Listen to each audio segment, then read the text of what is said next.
শীতকাল মানেই বিভিন্ন রকমের সবজি আর নানা রকম খাবার করে খাওয়া দাওয়া। আর সেজন্যই আজকেও আমিও বাড়িতে বানাচ্ছি একটা স্পেশাল ডিশ। আর সেটাই শেয়ার করবার জন্য নিয়ে চলে এসেছি আপনাদের সামনে একটা ছোট্ট ভিডিও। নমস্কার, আমি তন্দ্রানী। আপনারা আছেন তন্দ্রানীস লাইফস্টাইলের নতুন একটা ভিডিওতে। চলুন শুরু করা যাক। এতক্ষণে নিশ্চয়ই বুঝতেই পেরে গেছেন যে আমি আজকে কি বানাতে চলেছি। শীতের টাটকা টাটকা পালং শাক দিয়ে আমরা তো নানাবিধ সবজি তরকারি করে খাচ্ছি। তাই আজকে একটু অন্যরকম করবার জন্য শুরু করেছি পালং শাকের পরোটা করব বলে। তার জন্য সকাল সকাল পরিষ্কার করে শাকগুলো বেছে নিয়ে আসলে এটা বানাবো আমি রাত্রেবেলায়। আগে থেকেই সকালবেলায় এই পেস্টটা বানিয়ে রাখলাম। ওই ঝকমারির কাজগুলো না সকাল সকাল করতেই ভালো লাগে, রাত্রেবেলায় বসে শাক বাছতে ভালো লাগে না। শাকগুলো পরিষ্কার করে বেছে সামান্য একটুখানি কড়াইয়ে নুন দিয়ে জলটা ফুটিয়ে তার মধ্যে ওই 2 মিনিটের মতো শাকগুলো একটু সেদ্ধ মতো করে নিয়েছিলাম। বেশিক্ষণ আবার সেদ্ধ করিনি, এরকমভাবে করে নিয়ে তারপর একটু আদা আর একটু ঝালের জন্য একটা লঙ্কা দিয়ে একটা সুন্দর মিহি পেস্ট করে রেখে দিয়েছিলাম। সন্ধে গড়াতেই চাটা খেয়ে চলে এসেছি আবার রান্নাঘরে রাতের খাবার বানাবো বলে। আজকে তো একটা স্পেশাল বানাবো, তাই একটু তাড়াতাড়িই চলে এসেছি। ওই যে একটুখানি আটা নিয়েছি, তারপর ওই জোয়ান নিয়েছি, হাতে একটু জোয়ানটা না ভেঙে নিয়েছিলাম যাতে একটু সুঘ্রাণটা ভালো ছড়ায়। আর দিয়েছি পরিমাণ মতো সামান্য নুন, সামান্য চিনি, আর ময়ানের জন্য আমি এখানে সাদা তেল ব্যবহার করেছি। দিয়ে সুন্দর করে আটাটা মেখে নিলাম জল দেওয়ার আগে।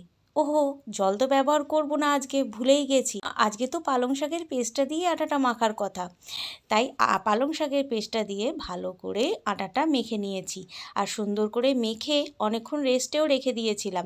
তারপর এখানে গোল গোল করে লেচি কেটে নিয়ে সুন্দর করে বেলে নেব। পরোটা বানাবো, তাই লেচিগুলো একটু মোটা মোটা রেখেছি। এই যে দেখুন, ঠিক এরকম। পরোটা তো দু রকমের করা যায়, কখনো খাস্তা করা যায়, কখনো বা নরম করা যায়। যদি খাস্তা পরোটা খাওয়ার ইচ্ছা হয় তাহলে রুটিটা সেকবার সময় ফ্লেমটা একটু বাড়িয়ে নিয়ে আর তেল দিয়ে করলেই পরোটাটা খুব খাস্তা হয়। আর যদি নরম নরম পরোটা খাওয়ার ইচ্ছা হয় তাহলে মিডিয়াম ফ্লেমে পরোটাটা রান্না করতে হয়, তাহলে কিন্তু দেখেছি পরোটাগুলো খুব নরম হয়। আমি অবশ্য নরম নরম পরোটা খেতেই ভালোবাসি, তার জন্য আজকে সেরকমই বানাবো। এই যে বলতে বলতে আমি এখানে পরোটা বেলতেও শুরু করে দিয়েছি। পরোটা বেলতে কিন্তু বেশ খানিকটা সময় লাগে, কারণ প্রথমে একবার গোল করে রুটির মতো বেলতে হবে, তারপর আবার ত্রিকোণা বেলতে হবে, তো সেজন্য টাইমটা অনেকটা বেশিই লাগে।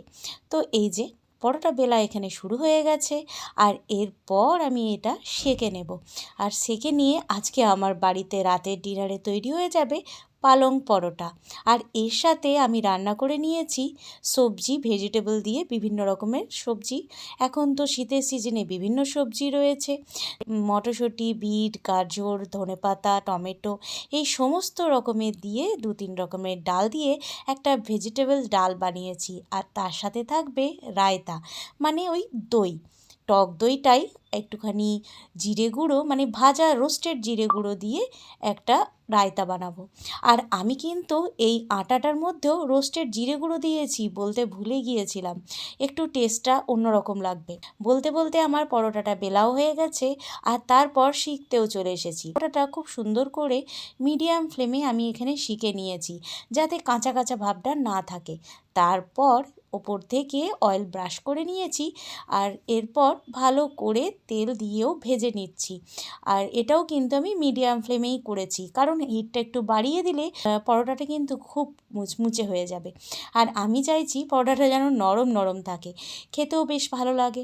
কথা বলতে বলতে 2-3টে পরোটা এত স্পিডে করা হয়ে যাচ্ছে, আসলে কিন্তু এতটা স্পিডে হয়নি, কারণ এখানে ভিডিওটা একটু স্পিড করা আছে, তার জন্যই তাড়াতাড়ি দেখাতে হচ্ছে। কারণ এখন যদি একটা করে পরোটা শেখা আপনাদের দেখাতে থাকি তাহলে আর এই ভিডিওটা সে অন্তিম অবধি আপনারা কেউ দেখবেন না।